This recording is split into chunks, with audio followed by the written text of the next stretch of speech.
Welcome back ناظرین، programme میں دوبارہ ہم آپ کا خیر مقدم کرتے ہیں۔ ہمارے پروگرام میں عتیق میر صاحب آل کراچی تاجر اتحاد کے چیئرمین موجود ہیں۔ بہت سارے سوالات کیے جا چکے ہیں اور تشنیگی تو رہتی ہے، یہ مسئلہ اتنا اہم ہے۔ تو ہم آپ کے بریک سے پہلے ایک سوال چھوڑ کے گئے تھے کہ جس گیون سچویشن ہے، بڑی احتساب کی باتیں ہو رہی ہیں، نعرے ہو رہے ہیں، ہر آدمی کہہ رہا ہے کہ پکڑو پکڑو پکڑو، ایک چیخ پکار مچی ہوئی ہے۔ آپ یہ سمجھ رہے ہیں کہ شکنجہ مضبوط ہے اور اس میں کوئی پھنسے گا بھی، کوئی ریکوری بھی ہوگی، ریونیو بھی آئے گا، یا یہ یوں ہی نعرے مار کے اپنا ٹائم پاس کر کے گزر جائے گا ساری صورتحال؟ آپ کی اپروچ کیا کہتی ہے؟ دیکھیں، ایک سسٹم ہے، احتساب اگر ٹھیک نہ ہو، انصاف اگر ٹھیک طرح نہ ہو، اور پھر انقلاب بھی نہ آئے تو پھر عذاب آتا ہے۔ آپ یہ کہہ رہے ہیں، تو میں یہ کہہ رہا ہوں کہ ہلکے لہجے میں یہ کہہ رہے ہیں کہ اگر ٹھیک نہیں ہوئے تو انقلاب آئے گا، اور انقلاب سے تبدیلی آتی ہے، وہ عوام لاتے ہیں۔ ایسا بھی اس کی بھی دیکھیں، پہلے انقلاب سوچ میں آتا ہے، آپ کی سوچ میں نفرت آتی ہے۔ عوام حکومتوں سے مطمئن نہیں ہے، عوام سیاستدانوں سے مطمئن نہیں ہے۔ یہ جو آپ دیکھ رہے ہیں، یہ جیت کر آ جاتے ہیں۔ عوام میں ایسے لوگ بھی ہیں جن کی سطح سوچ کی میں سمجھتا ہوں یہ بھیڑ بکریوں سے زیادہ نہیں ہے۔ انجینئرڈ الیکشن بھی تو ہوتے ہیں نا، اور انجینئرڈ بھی ہوتے ہیں۔ دیکھیں، پڑھے لکھا طبقہ نہیں ہے، سمجھدار نہیں ہے، باشعور نہیں ہے، ان کو پڑھا لکھا نہیں ہے، ان کو سوچ اپروچ ہی نہیں دی ہے، تو نتیجہ خیز یہ ہے کہ ان کے سامنے اگر ایک چاول کی پلیٹ رکھ دیں تو ان سے ووٹ لے لیں۔ ایسی صورتحال میں کیا تبدیلی دیکھ سکتے ہیں؟ دیکھیں، دوسری بات، آپ کبھی امیدواروں کو سامنے رکھیں، آپ دیکھیں گے کہ جب آپ یہ سوچ کے کہ مجھے کس کو ووٹ دینا ہے، اس میں دیانتدار کون ہے، تو پھر آپ ووٹ نہیں دے سکیں گے۔ اب جب ووٹ کا معیار یہ رہ گیا ہے کہ کم بدعنوان کو ووٹ دینا ہے، لیکن کم بدعنوان کہاں سے آئے گا؟ ایک جملہ معترضہ ہے کہ کم بدعنوان اس وقت تک ہوتا ہے جو اس کو مواقع نہیں ہوتے۔ اب اس کو آپ لے آئے، اب جو ہے، اب اس نے کہا بھائی کم تو تھا میں، اب کچھ جو ہے بڑھ کے ترقی کر لوں بدعنوانی میں۔ یہی ہوتا ہم نے دیکھا ہے، جو اس لیے جو وہ بیچارہ کم بدعنوان ہو کہ اسے کم مواقع ملیں۔ دیکھیں، میں بہت سارے ایسے لوگوں کو جانتا ہوں جنہوں نے مجھ سے رابطہ کیا، کوئی طریقہ پولیس میں بھرتی کا ہو، تو میں نے کہا کہ میں 5 لاکھ تک خرچ کر سکتا ہوں، چاہے مجھے سپاہی بھرتی۔ تو میں نے کہا پولیس میں ہی کیوں، 5 لاکھ سے کوئی ٹیلا لگا لو، کوئی چھوٹا موٹا کاروبار کر لو۔ اس سے کہا نہیں، میں پولیس میں انشاءاللہ یہ 5 لاکھ بہت جلد پورے کر لوں گا۔ تو یہ سوچ لے کر جب کوئی ادارے میں آئے گا، یا ایسی ہی سوچ لے کر جب کوئی سیاست میں آئے گا، دیکھیں، آپ جب تک 2-3 کروڑ آپ خرچ نہیں کر سکتے، آپ الیکشن لڑ سکتے، تو آپ اسی 2-3 کروڑ سے عوام کی خدمت بھی تو کر سکتے ہو، فلاحی کام بھی تو کر سکتے ہو۔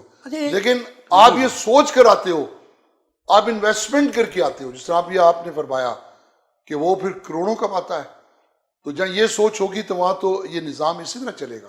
دیکھیں، پروگرام ہوتے ہیں، ان کے جلسے ہوتے ہیں، میٹنگیں ہوتی ہیں، آپس میں جو ہے وہ مخالف متحارب گروپ ہوتے ہیں، جماعتیں ہوتی ہیں، یہ لڑتے بہت ہیں ایک دوسرے کے بارے میں کہ نہیں میں سچ بول رہا ہوں، میں بدل کے رکھ دوں گا۔ یہ ڈرامہ کیا ہے؟ ان کے کردار و عمل نے اللہ پاک نے ان کی شکلوں پہ لکھ دی ہے۔ میں سب کی بات نہیں کرتا، بیشتر سیاستدانوں کو غور سے دیکھیں، آپ کو اگر لعنت لکھی ہوئی نظر نہ آئے تو کہیے کیا وجہ ہے؟ وہ بولتے ہیں تو ان کو یہ شرم نہیں آتی کہ میری بات پکڑی جائے گی۔ جھوٹ بولتے ہیں تو جھوٹ کے اتنے مشاق ہیں کہ کئی لوگوں کو سچ لگتا ہے، لیکن اور سچ بولتے ہیں تو شک ہوتا ہے کہ یہ جھوٹ ہے۔ تو جب اس حد تک لعنت پڑ جائے، اس لیے کہ میں یہ سمجھتا ہوں، میرا ایمان ہے کہ حقوق العباد کا جو غاصب ہوگا اس کو آخرت میں تو بدترین سزا ملے گی، دنیا میں بھی اللہ تعالیٰ اس کو نشان عبرت بنا دیتا ہے۔ کتنے لوگ ہیں، میں نام نہیں لیتا، لیکن سیاست میں عوام سے غداری کرنے والے آج عبرت بنے ہوئے ہیں آپ کے سامنے۔ وہ خود کچھ بھی اپنے آپ کو سمجھتے ہوں، کتنے باعزت سمجھتے ہوں، لیکن وہ سمبل ہے نفرت کا، وہ سمبل ہیں ایک، میں سمجھتا ہوں کہ اللہ کی لعنت کا۔ سب پہ تنقید کر دی، بزنس کمیونٹی ہے، وہاں بھی جو ہے یہ چیزیں ہو رہی ہیں، طرفداریاں ہیں، اور جو ہے خدمتیں ہو رہی ہیں، جو طاقتور ہے اس کے ساتھ گروپ کھڑے ہو جاتے ہیں، اور ایسے جب آپ بیک بون ہیں تو آپ کو یہ آپ بزنس کمیونٹی کے لیے آپ کے پاس کچھ اصطلاح ہیں آپ کے جو ریفارمز کچھ ہیں؟ آپ نے مجھے پروگرام کے ابتدا میں ایک بات کہی تھی جی کہ یہ تاجر اتحاد متحد تو ہے نہیں. صحیح ہے. میں آپ کو بتا دوں، میں اپنی ذات کے حوالے سے بات کرتا ہوں. میں نے تو یہ دیکھا کہ من حیث القوم جی ہم کردار و عمل کی بدترین سطح پر ہیں. تاجر بھی شامل ہیں.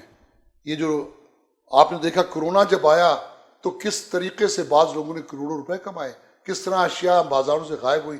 رمضان آتا ہے، کس طرح سے اشیاء مصنوعی مہنگائی کے شکار ہوتی ہیں. یہ نبی سے بے وفائی کرتے ہیں، کیونکہ نبی کریم صلی اللہ علیہ وسلم آپ تاجر تھے. آپ کی تجارت کے جو اصول تھے، ان اصولوں کو اپنانے کے بعد میں اپنی دکان پر اگر ایمانداری سے کاروبار کروں تو مسجد سے زیادہ بڑی عبادت گاہ ہے، کیونکہ مسجد میں حقوق اللہ ہے لیکن میری دکان پر حقوق العباد ہے. کوئی تاجر سمجھے تو صحیح. میں تو پرچار کرتا ہوں اس بات کا. میری باتیں جن لوگوں کو بری لگتی ہیں وہ میرے ساتھی نہیں رہتے.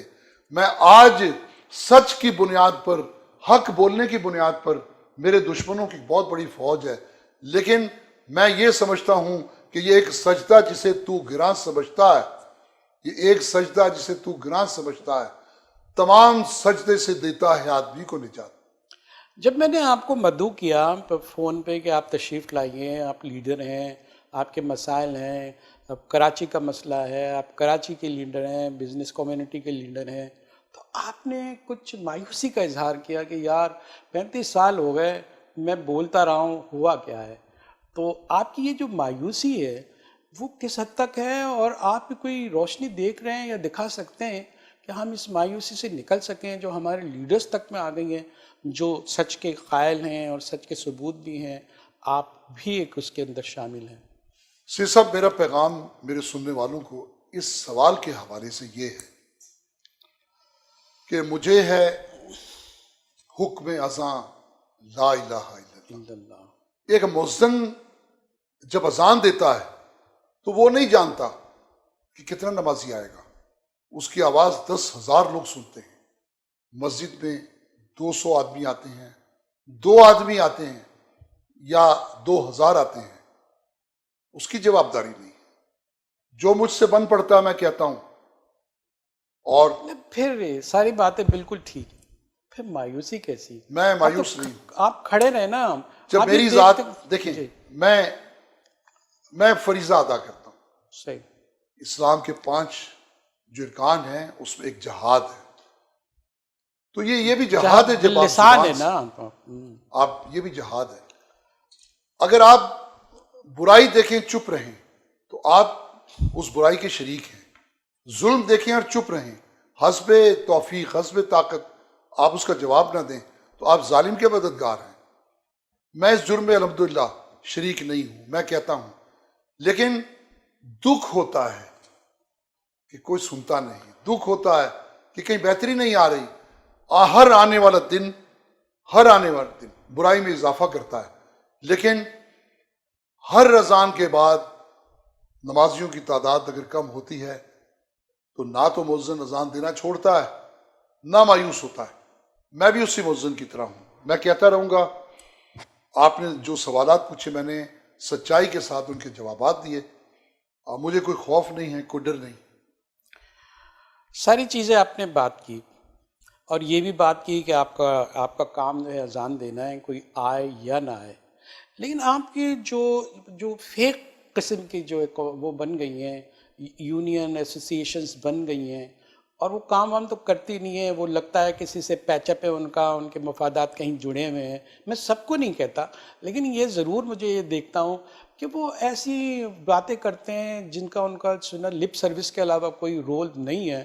اور وہ جس طرح آپ چاہتے ہیں کہ لوگ آئیں، متحد ہوں، اتحاد ہے، اس میں آپ کو جو مسائل ہیں، جو آپ کا کرب ہے، وہ ہے کیا؟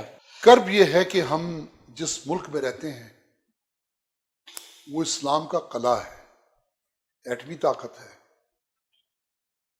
ہمارے پاس کوئی کمی نہیں ہے. جنت نظیر ملک ہے. صرف کردار نہیں ہے، آدمی کے پاس، اس ملک کے شہریوں کے پاس کردار نہیں ہے۔ میں یہ کہتا ہوں کہ جس دن اس ملک کے لوگ 50% بھی باکردار ہو جائیں گے، اللہ کا خوف رکھیں گے، نبی سے محبت کرتے ہیں لیکن نبی کی سنت پر بھی عمل پیرا ہوں گے، نہ اس سے طاقتور ملک کوئی ہوگا اور نہ ہی اس سے خوشحال کوئی مملکت ہوگی۔ صرف کمی یہی دیکھتا ہوں میں، کردار نہیں ہے۔ اور دیکھیں وہ کیا اقبال نے کہا کہ عمل سے زندگی بنتی ہے، جنت بھی جہنم بھی، یہ خاکی اپنی فطرت میں نہ نوری ہے نہ ناری ہے۔ عتیق میر صاحب، اچھا ہوا، بڑا خوبصورت شعر پر آپ کی بات کا اختتام ہو رہا ہے۔ ناظرین، لب و لباب یہ ہے کہ آج عتیق میر صاحب جو آل کراچی تاجر اتحاد کے چیئرمین ہیں، ان سے ہم نے بڑی کھل کے بات کی، آؤٹ اسپوکن بات کی، ان کے خلاف بات کی، ان کے اتحاد پر جو ہے ہم نے پوچھا کہ تم متحد ہو نہیں، تم کر کیا سکتے ہو، اور انہوں نے جس طرح دلائل دیے، وہ دلائل تو ان سے ہیں لیکن کہیں نہ کہیں انسان متفق نظر آتا ہے۔ اور دوسری بات یہ ہے کہ کرائم کی جو صورتحال ہے اس میں جو بہتری آئی ہے اس کا بھی انہوں نے تذکرہ کیا، اور ساتھ ہی ساتھ یہ بھی بتایا کہ جو کام ہو چکا تھا اب اس کو پولیس سنبھال نہیں پا رہی ہے، اور جو ہے ٹارگٹ کلنگ بھی ہو رہی ہے، رینسم کی بھی وارداتیں ہو رہی ہیں، اور یہ ساری چیزیں ہیں کہ یہ تو صورتحال خراب ہو رہی ہے۔ اگر یہ اسی طرح بگڑتی رہی تو ہم وہیں کھڑے ہوں گے۔ دوسرے، انصاف کی بات، تاجر برادری کے ساتھ انصاف بالکل نہیں ہوا، اس نہ سیلاب میں ہوا، نہ کرونا کی حالت میں ہوا، نہ اس سے پہلے ہوئے، جب ایسی صورتحال ہو جس کو آپ ایک بون کہتے ہیں اور آپ اسی پر جو ہے سٹریس بڑھاتے رہیں گے تو نتائج کیسے پیدا ہوں گے۔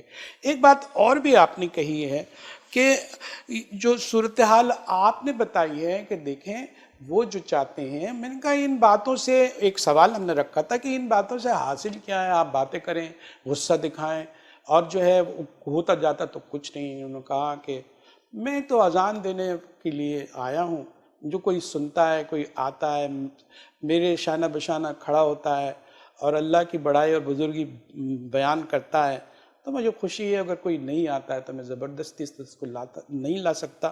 یہ لیڈر کی ایک پہچان ہے، اور یہ چیزیں میں نے کوئی رعایت نہیں برتی ان کے ساتھ۔ ایسے سوالات، بلند سوال کرنے کی کوشش کی ہے لیکن بڑے تدبر کے ساتھ انہوں نے جواب دیا۔ میری ان سے اسی طرح کی جو ہے باتیں ہوتی ہیں، کوئی ہماری دوستی کا کوئی اس میں عنصر شامل نہیں ہے، لیکن میں دعا کرتا ہوں کہ ایسے لوگ آئیں، آؤٹ اسپوکن بات کریں، حق بات کریں، لوگوں کو فوکس کریں، جعلی جو گمراہ کن چیزیں ہیں اس کو دیکھیں۔ انہوں نے حکومت پہ بھی کافی تنقید کی ہے، اور یہ اس بات پہ ناامیدی نظر آتے ہیں کہ یہ 1100 ارب روپے ہیں، یہ ہمارے کسی کام آ سکتے ہیں، لیکن یہ کاش ضرور لگاتے ہیں، امید ضرور لگاتے ہیں کہ اگر یہ ایسا اس کا آدھا بھی ہو جائے، اس سے بھی کم ہو جائے تو نتائج بہت بہتر آ سکتے ہیں۔ ساری چیزیں ہم نے لب و لباب بھی آپ کے سامنے رکھا، سوالات بھی آپ کے سامنے رکھے، جواب بھی آپ کے سامنے رکھے۔ اپنے میزبان کو اپنے میزبان جہانگیر سید کو اپنے مہمان عتیق میر صاحب کے ساتھ اجازت دیجیے۔ انشاءاللہ پھر کسی پروگرام میں آپ سے ملاقات ہوگی، بات ہوگی، اسی طرح کے ہم بات کریں گے تاکہ جو الجھنیں آپ کے ذہنوں میں ہوتی ہیں وہ سلجھ جائیں، اور کسی نہ کسی طور پر آپ کو یہ احساس ہو کہ ابھی سچ باقی ہے، اور ہم نے اپنا پروگرام کا نام بھی سچ رکھا ہے۔ آپ سے اجازت، اللہ حافظ۔